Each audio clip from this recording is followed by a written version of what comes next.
Camaradas, bem-vindos a mais um vídeo de algoritmos básicos. Dessa vez vou falar sobre ponteiros e sobre as principais aplicações dos ponteiros. Então, olha só, os ponteiros, eles são variáveis que vão guardar o endereço de outras variáveis ou locais na memória. Então, basicamente, nas linguagens que implementam os ponteiros, o ponteiro é uma referência para outro local na memória. Tá? Eu estou chamando aí de referência porque fica mais fácil da gente associar com outras linguagens que não implementam ponteiros. Porque é o seguinte, você vai encontrar ponteiros principalmente em linguagens que foram criadas para serem compiladas. Em linguagens que foram criadas, né, para ser interpretada ou utilizar algum mecanismo híbrido de tradução, geralmente foge um pouquinho do ponteiro, porque o ponteiro é um conceito um pouquinho complexo. Então, vai utilizar alguma coisa como referência, que é um conceito bem mais simples, ou simplesmente isso vai ser transparente para o usuário. Tá? Essa ideia de referenciar outro local na memória. Tá? Então, olha só como que isso é feito na linguagem C. Quando você for declarar um ponteiro, você vai ter que especificar um tipo. Pode ser um tipo primitivo ou pode ser um tipo que você criou. E antes do nome da variável que vai ser um ponteiro, você vai colocar um asterisco. Então, igual ali, ó, eu tenho 3 ponteiros no exemplo. Então, eu coloquei aqui o tipo, int. Então, vai ser um ponteiro para inteiro. Né? Eu coloquei aqui o asterisco, que é um ponteiro, e chamei de aponta inteiro. Então, a variável aponta inteiro, ela é capaz de guardar o endereço de variáveis inteiro, do tipo inteiro. Tá? Asterisco aqui, ponteiro, né, como eu coloquei o asterisco antes, é outro ponteiro. Se tiver um espaço aqui entre o asterisco e o ponteiro, não tem problema também não, tá? Mas se você esquecer de colocar o asterisco, isso aqui é simplesmente uma variável inteira, se não tivesse, né? Aí aqui eu tenho um ponteiro para variáveis do tipo caractere, tá? É uma referência, né, que eu vou fazer para variáveis do tipo caractere, que eu consigo guardar, tá? Então vamos lá. Então olha só, para eu conseguir ter o acesso ao conteúdo da variável que é apontada por esse ponteiro, eu coloco o asterisco antes, tá? Então olha só, eu tenho aqui, né, para ficar mais fácil de entender, eu tenho aqui o tipo int e aqui eu tenho a declaração de um ponteiro que eu chamei de ponteiro, tá? E aqui eu tenho o número, que é uma variável inteira. E aí eu pego o endereço de número e atribuo a ponteiro. Nesse caso aqui, o que acontece? Então, a variável ponteiro, através dela, eu consigo acessar número, porque ponteiro conhece número, porque tem um endereço lá dentro. Se eu coloco o asterisco na frente do nome ponteiro, né, do identificador dessa variável, eu vou estar acessando, na verdade, número. Então, na hora que eu atribuo o 9 a asterisco ponteiro, eu estou atribuindo a número. Tá? Então, se eu mandasse imprimir número aqui, ia aparecer que número tem um valor 9. Tá? Se eu esqueço o asterisco aqui, na verdade, eu estaria mudando qual era o endereço que estava sendo guardado em ponteiro. Isso não é o tipo de coisa que a gente faz, porque quem decide onde que o nosso programa vai ser carregado é o nosso sistema operacional. Então a gente não usa essa forma de atribuir diretamente um número do endereço diretamente. Tá? É por isso que eu estou utilizando aqui, por exemplo, o endereço de número. Tá? Essa aplicação aqui de ponteiro é só para vocês entenderem como que o ponteiro funciona. Isso aqui a gente normalmente não escreve num programa normalmente. Tá? A aplicação do ponteiro é para duas coisas chamadas alocação dinâmica e e passagem por referência, que eu vou falar um pouquinho mais para frente, mas tem mais vídeos. Eu vou fazer um vídeo mais para frente sobre esse tema, né? Um sobre passagem por referência e outro sobre alocação dinâmica, mas é bem mais para frente ainda. Tem muito vídeo até chegar nesse assunto, é um assunto mais avançado. Então vamos continuar. Para ficar mais fácil de entender, né? Vamos pegar aqui, ó. Eu tenho aqui uma variável chamada letra, que é do tipo caractere. Aqui eu tenho um ponteiro para caractere. Inicialmente eu não tenho endereço de ninguém. Aí aqui eu coloquei o endereço de letra em apletra. Se eu coloco que asterisco apletra recebe Z, então esse Z está sendo colocado em letra. Aí para ficar mais fácil de entender, imagina o seguinte. A nossa memória, né, onde o nosso programa vai estar carregado, ela vai ter endereços. Esses endereços são numerados, né? A minha memória RAM, tá? Tem esses endereços numerados. Eu até coloquei aqui os números em hexadecimal. Isso aqui são os endereços. E aqui é como se fosse o conteúdo desses endereços de memória. Tá? São bytes. Então, vamos supor que a peletra, né, o meu ponteiro, ele tivesse no endereço 2. Então, na hora que eu declarei a variável, né, e o meu programa foi carregado, então na hora que o meu programa foi carregado, né, a variável apletra foi carregada no endereço 2, para ser o endereço 2. A variável letra para ser o endereço 6. Certo? Então, no momento que eu faço que o endereço de letra, que é 6, é atribuído à peletra, então a peletra vai ter o valor 6 em seu conteúdo. Certo? Então, através de apletra, se eu sei o endereço de letra, eu consigo acessar a letra. Certo?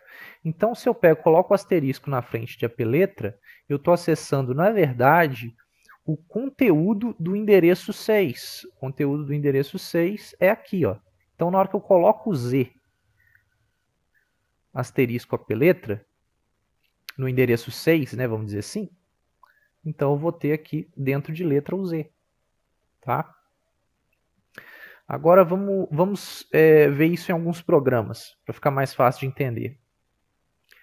Agora eu tenho aqui um programinha bem idiotinha mesmo, uma coisa bem simples, para poder ficar fácil de entender como que funciona os ponteiros. Isso aqui a gente não escreve num programa de verdade, igual eu disse para você, a gente vai usar para alocação dinâmica e passagem por referência.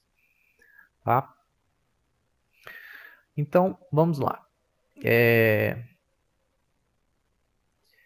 Então eu tenho aqui o meu programa principal, aí eu tenho aqui, né, a função principal, main, né? Vou ter aqui char letra. Então a variável letra que é do tipo caractere. Eu tenho aqui um ponteiro para a variável do tipo caractere chamada apletra. Então, letra recebeu o caractere A. Aí eu vou exibir aqui o endereço de letra em hexadecimal e o conteúdo de letra. Então apareceu o endereço aqui, depois o valor, que no caso aqui é A, letra A. Aí depois eu faço o seguinte, a apletra recebe o endereço de letra. Então eu vou mostrar o endereço e o conteúdo. O conteúdo de apletra é um endereço, então usei porcentagem x também para mostrar hexadecimal. Então tem que aparecer o mesmo valor daqui de cima. Aí depois eu usei asterisco apletra para eu acessar quem que o endereço está dentro de apletra. Dentro de apletra, né, o endereço que está lá é o endereço de letra. Então, se eu estou usando o asterisco aqui, eu estou acessando, na verdade, letra. Aí eu atribuo Z à letra. E aqui eu faço o teste exibindo primeiro o endereço de letra e depois o conteúdo de letra. Aí depois eu faço a mesma coisa, basicamente, né, só que usando a apletra. Então aqui eu mostro a apletra, que vai aparecer o endereço de letra, e aqui eu mostro asterisco apletra, que vai mostrar o conteúdo de letra, porque dentro de apletra tem um endereço de letra. Então, ó, se eu testar esse programa, deixa eu executar. Deixa eu ver se eu consigo fechar aqui para ficar mais fácil de visualizar. Então, ó, vamos lá. Ó. Então, ó, letra recebeu A. Vou exibir. O endereço de letra, ó, é esse número aqui em hexadecimal. O conteúdo é o caractere A. Aí depois, peguei, atribuí o endereço de letra a AP letra. Então, na hora que eu mostrar aqui, ó, o conteúdo de AP letra, vai aparecer o mesmo endereço que tinha aqui. Tá vendo? E o endereço de AP letra é outro endereço, né? Claro. Está em outro local da minha memória. Aí agora, eu estou exibindo, deixa eu ver se deixa eu descer aqui, né? Aqui eu estou exibindo usando letra, porque eu mudei aqui o conteúdo de letra para Z, só que eu mudei através do ponteiro. E depois, aqui eu estou exibindo, primeiro eu exibi usando letra, depois eu exibi usando simplesmente a letra, tá? Então vamos às principais aplicações aí dos ponteiros, tá? Então vamos lá. Então, olha só, uma das aplicações dos ponteiros, eu vou fazer um vídeo bem mais adiante sobre isso, que é a alocação dinâmica. O que seria a alocação dinâmica? É basicamente o meu programa, durante a sua execução, ele vai reservar o tanto de dado, de memória, né, que é necessária para armazenar um conjunto de dados. Por exemplo, vamos supor que eu vou fazer uma pesquisa e sobre os clientes que fizeram compra num determinado dia. Então, eu não sei o tamanho dessa lista, não tem como eu declarar isso de antemão, né? Criar essa lista com um tamanho fixo de antemão. Então, eu vou reservar essa quantidade de memória, né, de acordo com a necessidade.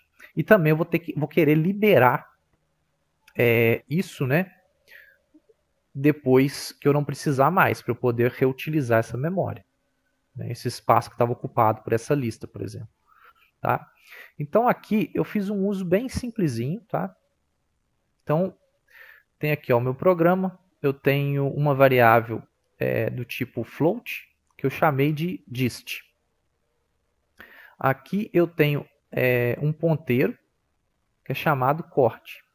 Então esse ponteiro chamado corte aqui, ele vai guardar o endereço de posições de memória, né, de alguma posição de memória. Então aqui, ó, através de cord, eu vou conseguir acessar 4 posições do tipo real, que eu aloquei dinamicamente. Aqui eu estou fazendo a alocação dinâmica de 4 valores float. Né? Então, ó, o tanto que cord vai ocupar durante a execução do meu programa, eu não consigo liberar, porque eu declarei, né? Aí ele vai ocupar, aí no caso, eu fiz um testezinho, ele ocupa 4 bytes. Mas aqui, por exemplo, a cada real ocupa 4 bytes. Então, 4 vezes 4 é 16. Né? Então, aqui eu estou usando 16 bytes. Depois, se eu não preciso mais desses 16 bytes, eu posso liberar. Aí, mais para frente, eu posso utilizar para outros dados. Tá? Aí, aqui, eu faço a entrada, né, de valores de x e y nessas coordenadas, tá? Que eu aloquei dinamicamente nessas variáveis, coloquei dinamicamente. Faço o cálculo da distância, mostro a distância. Como eu não preciso mais desses 4 valores reais que eu aloquei dinamicamente, eu pego e libero. Free corte, libero o espaço que estava reservado. Que aí, se tivesse meu programa continuado daqui para baixo, né, se ele tivesse continuado, eu poderia reaproveitar esse espaço. Quando se está trabalhando com ponteiros, além da própria dificuldade de manipular esse tipo de dado, você vai ter que desalocar explicitamente a memória previamente alocada, se você quiser liberar espaço. Em linguagens que são interpretadas ou que utilizam algum mecanismo híbrido de tradução, essa tarefa é de responsabilidade do interpretador. Então, o interpretador é que vai liberar espaço na memória. Java, por exemplo, ela tem um mecanismo chamado Garbage Collector, que fica na sua máquina virtual, né, o seu interpretador, que vai liberar o espaço ocupado por objetos que perderam sua referência. Só para finalizar com esse exemplo de aplicação de ponteiro, vamos executar o programa, né? Então, eu tenho aqui o programinha, que eu vou entrar com a coordenada 1 e a coordenada 2 e calcular um segmento de reta, né? O comprimento do segmento de reta. Então, vou colocar aqui x1, y1, primeira coordenada, segunda coordenada, x2, y2. A medida do segmento de reta foi calculada aqui, a distância entre os dois pontos. Tá? Agora vamos para o próximo exemplo, né, que é a passagem por referência. Então, olha só, eu tenho aqui o meu programa que eu quero calcular a área superficial e o volume de um cubo. Então, a variável aresta eu vou utilizar para receber a aresta desse cubo. E eu quero que a variável S e a variável V, né, S fique com a área superficial e V com o volume. Aí eu criei uma função que vai calcular essa área superficial e esse volume. Só que é o seguinte, se a aresta for válida, ele retorna 1. Quer dizer que ele conseguiu calcular. Se a aresta for inválida, ele retorna 0. Quer dizer que não foi possível calcular, né? 0 falso, né? 1 verdadeiro. Só que é o seguinte, a variável S, ela pertence ao meu main. Essa função cubo que eu criei aqui, ela não conhece essa variável S e também não conhece essa variável V. Porque essas variáveis existem no meu main, elas não existem para essa função. Só que o que acontece? O endereço de memória ele é absoluto. Então, se eu conseguir passar o endereço da variável S para a função cubo, né, ela vai saber aonde colocar os valores. A mesma coisa vale para V. Se eu passar o endereço de V, né, da variável V para o cubo, ele vai saber aonde colocar o valor que vai ser calculado. Então, ó, aqui, ó, nessa linha 16, eu tenho a chamada da função cubo, que eu passo aqui no lugar de área superficial, aqui, ó, é um ponteiro. Eu passo o endereço de S. E aqui vol, né, é também um ponteiro. Tá? Vou passar o endereço de V. Que aí, na hora que eu calculo aqui 6 vezes a aresta, o resultado disso aqui vai ser atribuído, né, ao local da memória correspondente ao endereço de S, que foi passado aqui para a área superficial. Vai ser colocado lá. E o cálculo do volume, né, vai ser colocado, né, lá no endereço correspondente a V. Tá? E aqui, como se ele conseguir calcular, vai ser verdadeiro, né? Aí ele vai mostrar aqui o valor de S e V. Caso contrário, a aresta é inválida. Vamos testar o programa. Vamos considerar que a medida da aresta é 2 centímetros. Então, se a aresta fosse 2 centímetros, a área superficial seria 24 centímetros quadrados e o volume 8 centímetros cúbicos. Aqui só está aparecendo estranho aqui esses caracteres, porque aqui no Windows não reconhece esse caractere aqui do quadrado e do cubo. Tá? Se estivesse programando no Linux, eu não ia ter esse problema. Mas isso é tudo que eu tenho para falar sobre ponteiro. Até a próxima.